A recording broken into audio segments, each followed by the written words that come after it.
Hey guys, Spud here, and today I'm just out for a little jaunt around the Marianas map in the AH-64D Apache, and I figured we'd hop back in and talk some more about the Apache's flight model.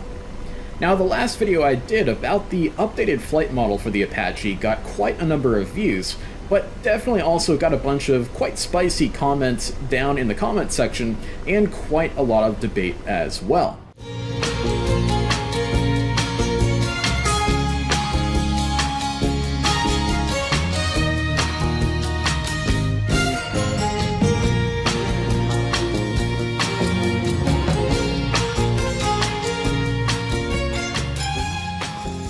So I figured today we'd jump in and talk more about the differences and similarities of Vortex ring state, or VRS, and settling with power, or SWP. Now, the reason why this debate is so contentious, I think, is because the DCS World audience is an international audience, and different national bodies that regulate aviation and the teaching and training of both fixed-wing and helicopter pilots have different views on this issue depending on which country and which jurisdiction you come from.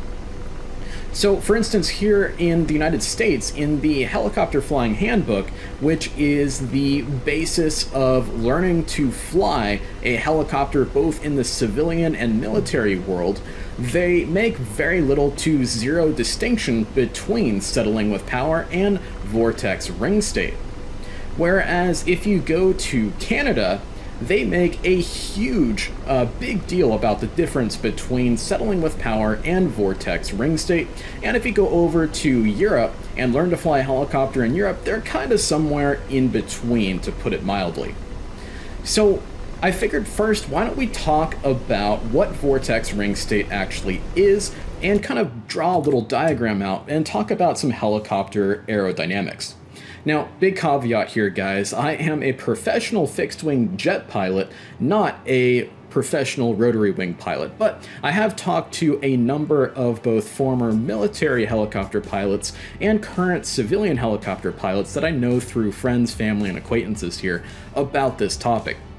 So this is definitely going to have some American bias to it. So basically, when you have a spinning rotor disc, like on our helicopter here in front of us, of course, like any spinning disc, the outer section of the rotor disc is going to be spinning faster than the inner section here. That's just simple, plain old physics, right? So, kind of get rid of these guys. So that means that on a helicopter's rotor disc, you're going to be developing more lift out here at the ends compared to at the middle, simply because you have the outer portion of the rotor disc spinning faster than the inner portion. And this is compensated for in helicopter design by essentially twisting the blades as they go out towards the tips. So you have most likely a higher angle of attack on the twist of the blades closer into the rotor hub than out at the tip, in order to provide as much linearity in the amount of lift that's provided by that helicopter rotor blade.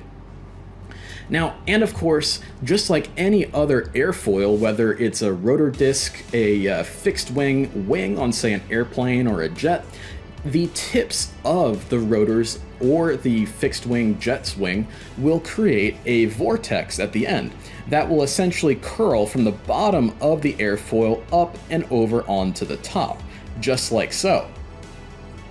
Now, in helicopter flying, as well as fixed wing flying, this is not a problem.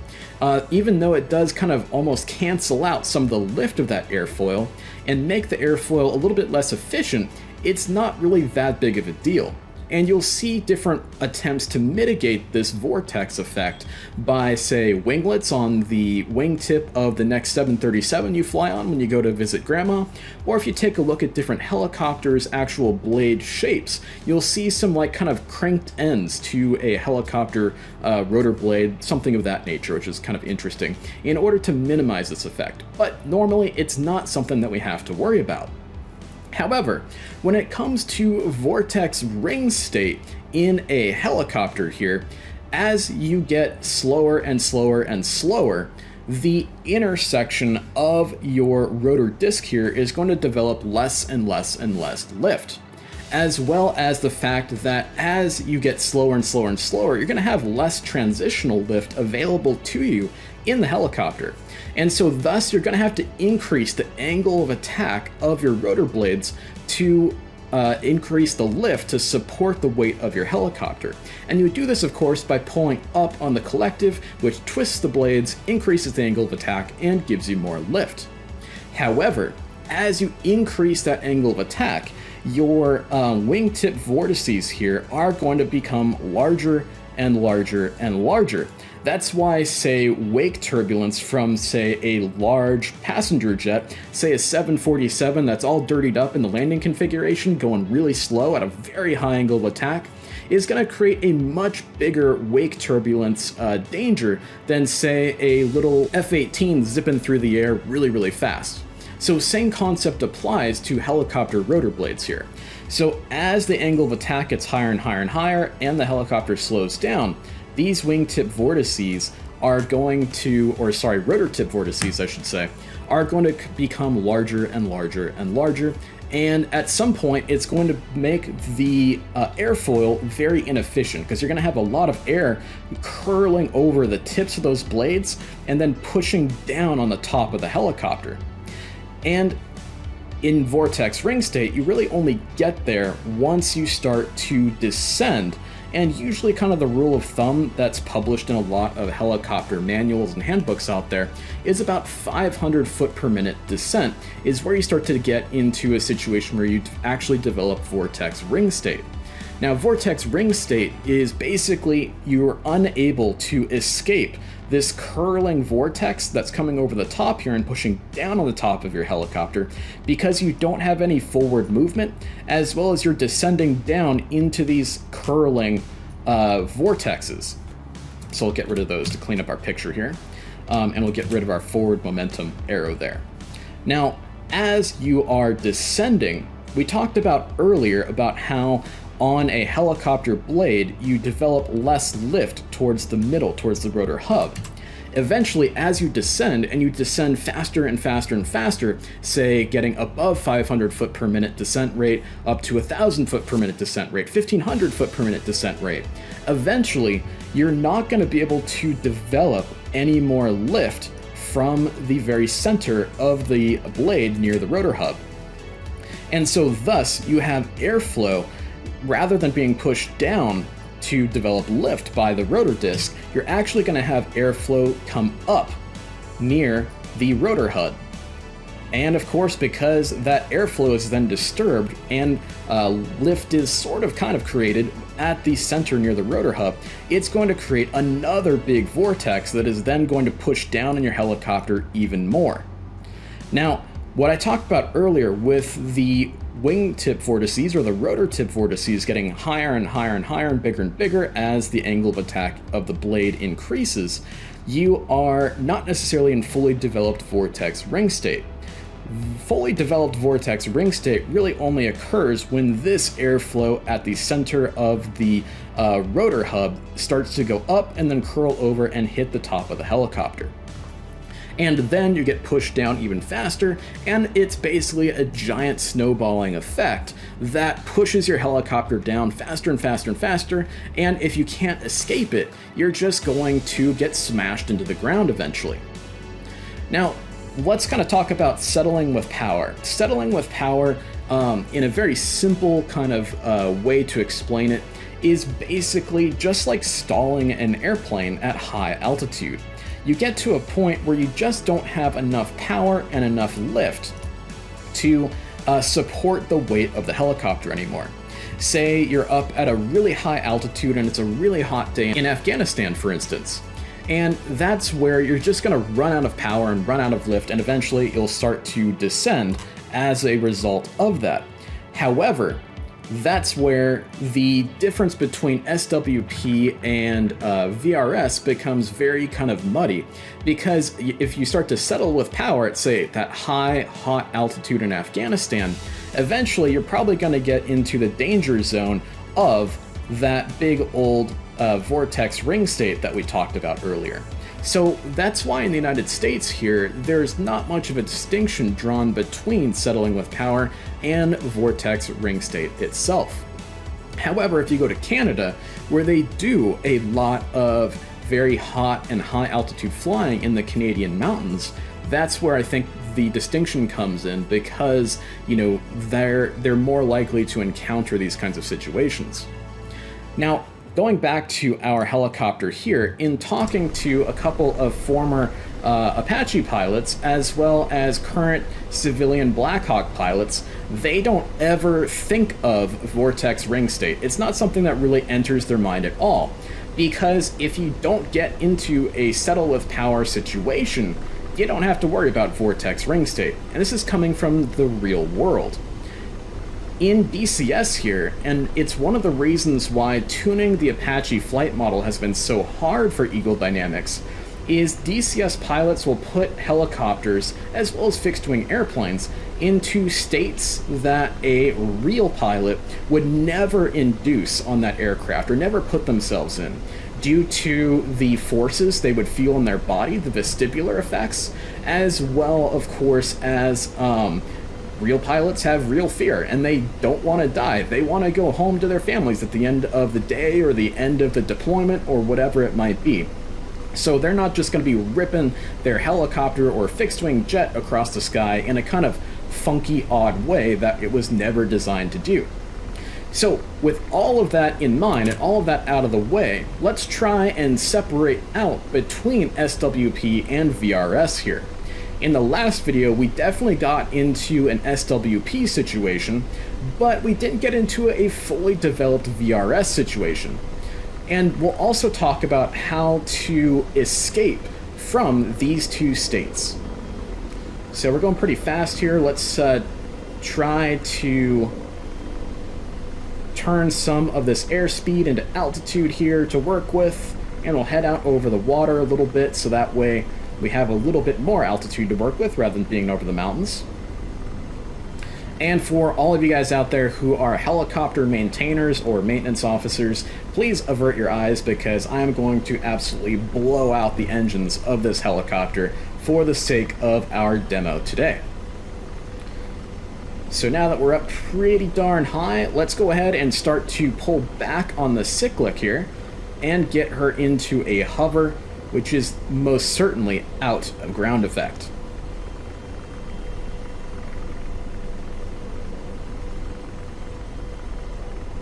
Alright, we're slowing the helicopter down. We'll trim her out a little bit, keeping that nose up to keep her slowed down. And we'll start pulling up on the collective. And eventually here, we're just going to run out of power in order to support the helicopter. So there it is, right there. We're no longer able to climb or maintain altitude. And I'm maintaining full anti-torque pedal, and we're still spinning, and we're descending. Now to escape this, all we need to do is just lower the nose, lower the collective, and we will regain some control there.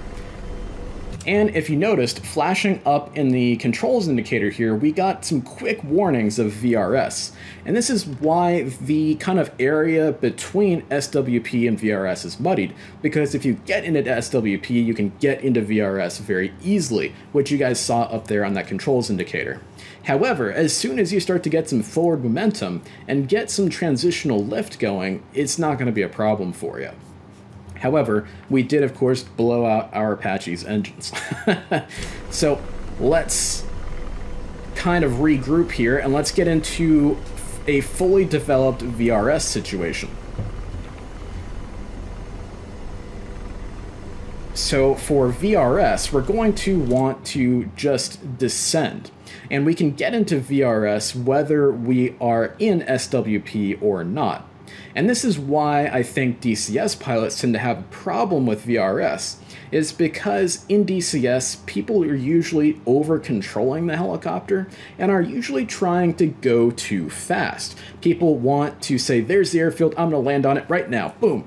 And so they descend super quick, and then they get into VRS and smash right into the airfield.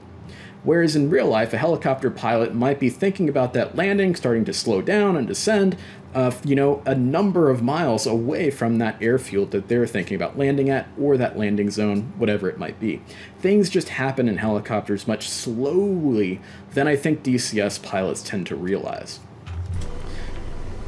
So we'll go ahead and we'll get into another hover here.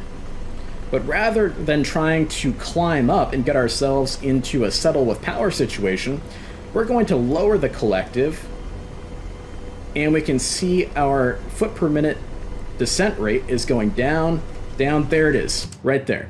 So we can see the helicopter is shaking around a lot, which is normal. That's to be expected from a VRS situation, and is one of the key characteristics of VRS as laid out in different publications, like the Helicopter Flying Handbook. We can, of course, in the Apache here see that we also got that warning up here on the controls indicator. And we're at a descent rate of 2,700 foot per minute. And that is just going to get higher and higher and higher as the snowballing effect of VRS starts to hit us harder and harder and harder. Now, what do we do to escape a VRS situation? Well, as we talked about earlier, it's those vortices that are coming off of our wingtips and getting stronger and stronger and stronger and curling over and pushing our helicopter down, as well as the additional vortice of the air coming through the center of our rotor disc and then curling over and pushing our helicopter down even more. The easiest way to escape from this is to side slip out of it and get out of it to the left or to the right hand side. So the best way to do this is to go full anti-torque pedal to one side and full cyclic to the same side as well, to just slip yourself right out of it and get out from underneath those vortices. And both with settle with power recovery and with recovering from VRS, you want to push the collective down rather than pull it up, which is very counterintuitive. And the reason for that is we're trying to diminish those vortices as much as possible and regain control of the helicopter. And the only way we can do that is to reduce the angle of attack of the rotor blades itself. Just like a stall recovery procedure in a fixed-wing airplane, we have to break the stall first before we can actually regain control of the aircraft. So let's go ahead and do that here now. Let's see if I'm probably going to mess it up and put myself into a house down there or something like that. Okay, so let's try. All right. So we just slipped our way out of it, and we're still descending quite steeply, but we're getting forward momentum by quite a bit, and we can start to just gently bring up the collective a bit here. And you can see it's a bit violent, it's a bit quick, but it will get you out of that VRS situation very, very, very quickly. So side slipping out of it is much, much easier than trying to push the cyclic forward and get out of it by just gaining forward momentum. And by kind of really pushing hard on your anti-torque pedals and going full left stick or full right stick, you're going to naturally drop the nose of the helicopter and start to get that forward momentum and that forward airspeed to help reduce the stall on the intersection of your rotor blades. So this now comes to what I was saying earlier about kind of people tending to over-control helicopters in DCS and tending to kind of get themselves into situations that real helicopter pilots wouldn't get themselves into. And there's a very, very cool and easy way to ensure that you never get into a VRS or settle with power situation. And that is, of course, to never overperform your helicopter. Never get into a situation where you're pulling more than 100% torque, unless, say, you are evading a SAM coming at you or some sort of other emergency situation. And in order to make sure you never get into VRS, especially when you're coming in for a landing, which is where people tend to really have the hardest time with helicopters in DCS, is to never get below a 500 foot per minute descent rate as you're slowing down and getting into a hover. Now, really fantastically, on the IHADs of our Apache here, Right here on the vertical speed indicator is 500 foot per minute descent rate. This is 1,000 down here. Don't want to go down here. Always want to live in this area here as you slow yourself down for a landing. And as you get slower and slower and slower, you want to ensure that your descent rate is lower and lower and lower. And of course, if you do get into that VRS situation, you want to recover from it as easily and quickly as possible by recognizing what's happening to your helicopter and initiating recovery procedures as quickly and expeditiously as possible, so that way you don't get into a fully developed situation where it snowballs in you and you just fall right into the desert or the jungle below you.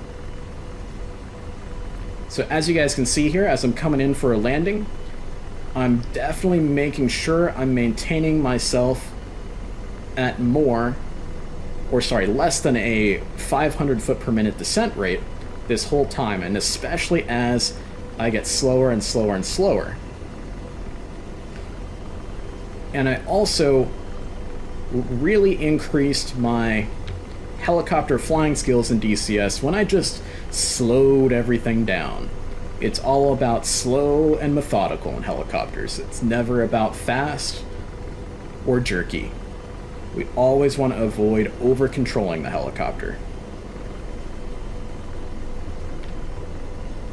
Another big tip, especially when you're down low and slow and you're trying to come in for a landing and you're trying to avoid that VRS situation, you're trying to avoid getting into a settle with power situation, is to not over trim your helicopter. Sometimes you do want to get that physical feedback of, hey, I need to hold in a little bit of left cyclic, or I need to hold in a little bit of right anti-torque pedal, rather than over relying on the trim and not being able to feel the helicopter at all as a result of that.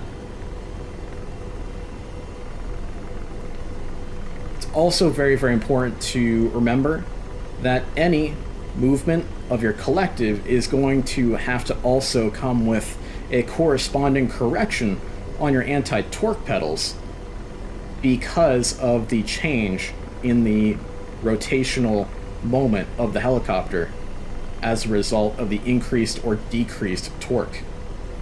Okay, so now we're getting into ground effect here, and this is where you can definitely bobble around a little bit.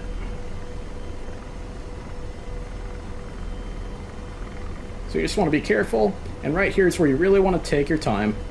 There's no rush, and not the best landing in the world, but it worked, especially for our demo here.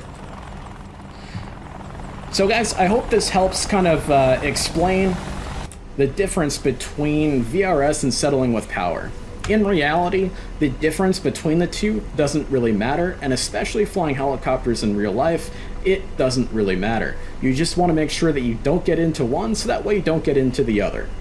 So please fly safe out there, guys. I hope you guys enjoyed this video, and it was definitely a fun one to make here. I like flying around the Apache a little bit and talking about a topic that I spent quite a bit of time talking to people about and researching.